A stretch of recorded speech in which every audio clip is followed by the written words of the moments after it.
Kentucky basketball looked insane on offense during Zvonimir Ivisic's debut, and it got me thinking, could Kentucky really hit another gear with Big Z added to the lineup?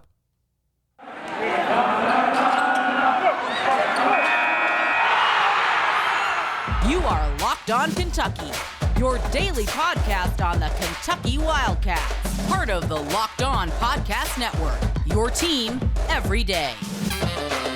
All right, what's going on, Big Blue Nation? Welcome on into Locked On Kentucky, your daily Kentucky Wildcats podcast. I'm your host, Lance Dawe, writer for Sports Illustrated for various SEC-related things. But on this podcast, we take a dive into all things Kentucky athletics. Today's episode is brought to you by FanDuel. You can make every moment more, and right now, new customers get $150 in bonus bets guaranteed when you place a $5 bet. Visit FanDuel.com/LockedOn to get started. On today's episode of Locked On Kentucky, we're going to talk a little bit about Zvonimir Ivisic and what he could be for the Kentucky Wildcats. How good can UK basketball be with Big Z added to the lineup? We discuss that today. Going to talk a little bit more about what we discussed with Andrew Stefaniak a couple of episodes ago about this defense, and does it really matter if Kentucky's defense is average to subpar at times? It may not really matter with the way that this offense is playing right now. Thank you so much for making Locked On Kentucky your first listen every single day. Want to remind everyone out there that we are free and available on all platforms. If you're watching on YouTube, please subscribe to the show. If you're listening on podcast, I would really appreciate it if you subscribed there as well. So let's go ahead and get into it. Kentucky took down Georgia 105-96 on Saturday night. Just complete domination from the Wildcats from start to close to the finish. At one point, Kentucky was up by, I think, 28 points in this contest, ran away with it, and Georgia was able to score a lot of points there at the end to make the final score, I think, closer than where these two teams are in the SEC. I said coming into it that Georgia is a good team. I think that they are in this league. I think they'll finish around 500, maybe in this top half of this conference. But the story here, moving past the fact that Kentucky could not stop Jabri Abdur-Rahim, who had 34 points, moving past that, whatever. Georgia scores 96. We'll talk about the defense later. It was the debut of Zvonimir Ivisic. And if you were listening on the feed on Saturday, I immediately put an episode out once the news was announced that he would be eligible. I speculated over the fact that, okay, will he play tonight? And Coach Cal did, in fact, play him, and he played him 16 minutes. In those 16 minutes, in case you did not see, 13 points, 3 of 4 from beyond the arc. He also had 5 rebounds in total, 2 assists, 3 blocks, and 2 steals. That is what the 7'2" Zvonimir Ivisic did in his 16 minutes in his Kentucky basketball debut midway through the season. I think that the addition of Zvonimir Ivisic gives this Kentucky team a higher ceiling. I don't necessarily believe that that's a hot take, but follow me here. As of right now, Kentucky basketball is 14-3, and they've started off conference play 4-1. Over these next few games, I think it's going to be difficult for opponents to scout Zvonimir Ivisic, because you got to see 16 minutes against Georgia, and he popped off. I'm going to say this. I said this about Sheppard. I've said this about Bradshaw. I've said this about other players on this roster that have had really hot shooting streaks. Just because Zvonimir Ivisic went 3 of 4 from 3 does not mean he's going to shoot that percentage for the rest of his career at Kentucky. Now, he could, but it's very, very unlikely. That being said, I think it's still going to be difficult for teams like South Carolina, who Kentucky plays tomorrow, Arkansas, Florida, and maybe even Tennessee. It's going to be difficult for them to scout how Kentucky wants to utilize him and where he impacts the game. Because to be honest with you, he did so many different things in such a short amount of time on Saturday against Georgia that you may say, okay, well, then he's just going to be an all-around type of player. I don't know if Kentucky has really fleshed out, shown college basketball what they're going to use Big Z, how they're going to use Big Z. And obviously, it will be easier and easier to tell as the games go on here. That we'll get to see how he's utilized in sets, how he's utilized on the defensive end, where they put him, what they tell him to do. Maybe he'll improve in certain areas, if that's even possible, after having an incredible debut. Again, going 3 of 4 from beyond the arc, while also having 3 blocks and a couple of steals, one of them on an out-of-bounds play where he just caught the ball in midair, just tipped it to himself and caught it. He's a very, very, very special player. We talked about this for months. It was, 170-plus days between the time of his commitment in August to the time of his eligibility actually being given by the NCAA, with him being allowed to play, and an offensive rating, by the way, I think one of the best of the evening the other night against Georgia. I think that, for starters, like I said, these first 2 games, it's going to be hard for people to scout him. Once they are able to understand what Zvonimir Ivisic is to this rotation, you're looking at maybe the Gonzaga game, Ole Miss, Auburn, LSU, Alabama, that stretch of games.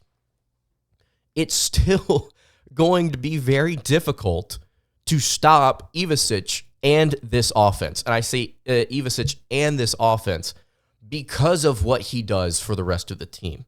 He opens up so many different opportunities. It forces defenses to stress constantly, especially with the pace that Kentucky plays at. Their adjusted tempo, now inside the top 10 nationally, according to KenPom. You watch Ivisic on the offensive end of the floor. Because he is a threat to score from the perimeter, it will bring opposing defenses, typically forwards that will be matched up with the 7'2" Zvonimir. It will bring them away from the paint. It will give more opportunities for drives to the basket by DJ Wagner, Rob Dillingham, Reed Sheppard, what have you. It will also give more opportunities for different paint touches that Kentucky wants to give to a player like Trey Mitchell, who may be out on the floor at the same time as Zvonimir Ivisic. Maybe an Aaron Bradshaw if Kentucky wants to go extremely tall down low.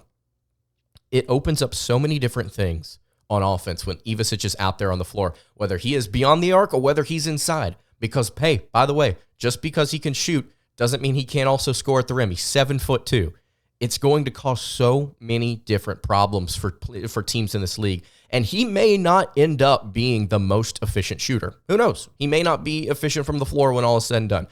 This could be his one good game, and then he's average statistically from here on out. Who knows? But after one game, after 16 minutes in one game, I think it's clear to me. This is just my prediction. He is going to elevate this team, argue maybe even to the top of the conference. That game against Auburn on February 17th is going to be massive. The game against Tennessee on February 3rd, huge opportunity. And February 24th against Alabama, that's going to be the other one that you're looking at here. Kentucky could probably go 2-1 in those contests. Maybe even 3-0 if they're able to get a win on the road against Auburn. This offense is so good with Zvonimir Ivisic on the floor. I think that it is borderline unstoppable. And the only thing that Kentucky can do to lose games is to beat itself on offense or to have a complete and total meltdown on defense. And that's kind of where I want to shift the conversation here after talking about the impact that Ivisic has on this team. By the way, if we're giving it a number, before we move on to defense, if we're giving it a number, I legitimately do believe that 14-4 projection that I had for Kentucky, I think you're looking at losing maybe 2 more games. 2 more games. 15-3 is probably where I'm sitting. I think it improves you to 15-3, the fact that he's out there, and it could be better if Kentucky really does start to polish things up on both sides of the ball, honestly. Getting Thiero back as well will be super important to this rotation. That's another added benefit, if we're just going to keep rambling about Ivisic, by the way. That's another added benefit to the addition of Big Z is the rotation, the depth, because as of right now, you've got what? You've got Wagner, Reeves, Edwards, Mitchell, Bradshaw as your starting 5. You can also churn to Dillingham, Sheppard, Onyenso, Ivisic, Thiero whenever he's back off the bench. I mean, Kentucky, if they want to, they can play a little deeper than they have so far this season. I don't know if Cal's going to, but they certainly do have the option if they so please. So those are the positives, I think, about Big Z joining Kentucky basketball. So excited to see him. Impressive debut on Saturday. Hopefully this recording comes out on Monday. By the way, I'm recording this on Sunday afternoon. But if you've got any thoughts on Zvonimir Ivisic and what he could be for Kentucky basketball, please leave it in the comments below. I think he's a very special player. I think he's going to do good things for Kentucky basketball and open some things up for the rest of this team. So I want to kind of shift here and talk a little bit about something that I've been uber critical of, the defense. And now that we've gotten a chance to see this, does it really matter that Kentucky's given up 75, 77 points a game? It honestly may not. I want to dive into that in just a second. Before I do that, though, I want to tell you guys about our friends over at FanDuel. The NFL regular season has been wrapped up. We are in the thick of the playoffs, but there is still time to get in on the action with FanDuel, America's #1 sports book, because right now, new customers get $150 in bonus bets guaranteed when you place a $5 bet. That's $150 in bonus bets, win or lose. The app is super easy to use, and there's so many different ways to bet, like live same-game parlays. You can check out new bets in the Explore tab. You can also head over to the Parlay Hub to find all of the different popular parlays and more on top of that in the app. So you need to visit FanDuel.com/lockedon and make your first bet a layup. That is FanDuel, an official partner of the NFL. All right, continuing along here on the Monday edition of Locked On Kentucky, Lance Dawe hanging out here with you.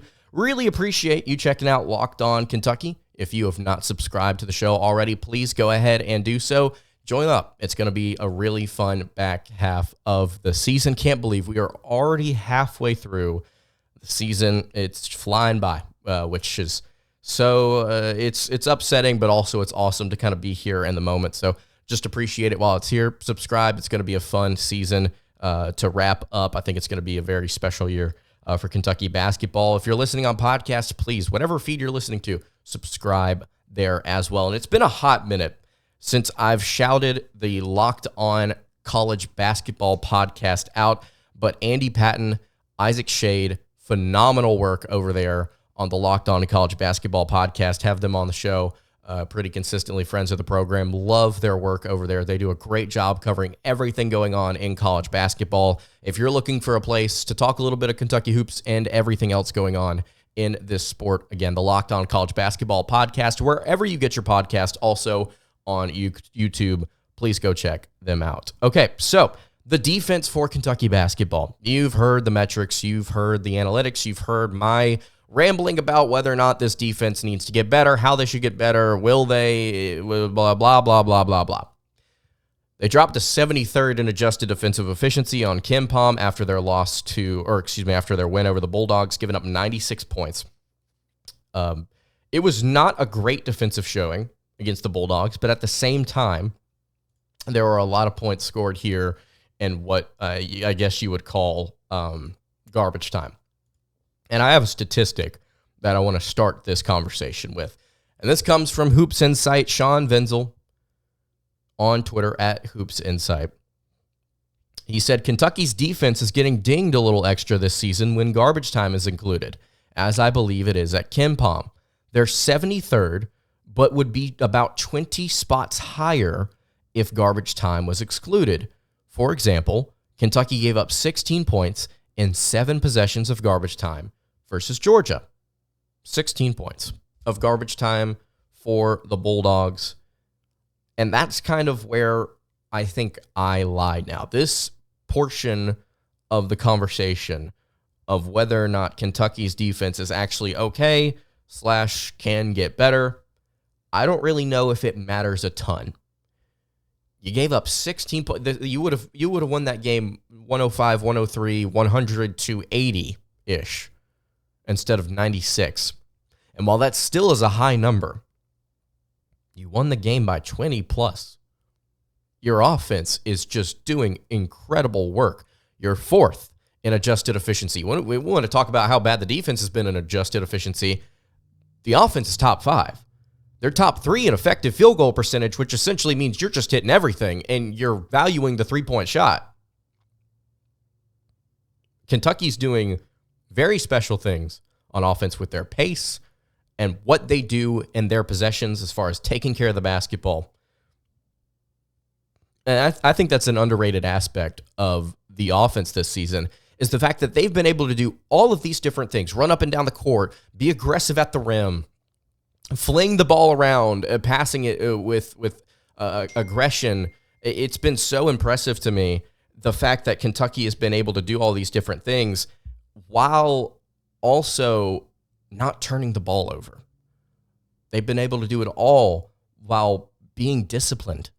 Their ball handlers have been excellent. Sheppard, Dillingham, Wagner, they've all been great. Reeves, whenever he's had opportunities, whenever he goes to score, he's not turning the ball over. He's scoring or he's missing the shot. This offense, with the way that it's going right now, it may not really matter. I mean, even with the defense's efficiency, quote unquote, being bad, with the points per game being bad, I hope I can paint this picture properly. There are 363 teams in Division I college basketball, and so your average is hovering around the 180s nationally. Kentucky is above average in almost every single major statistical category on defense, according to KenPom. Again, they're top 75 in adjusted efficiency on defense. Their effective field goal percentage is 104th.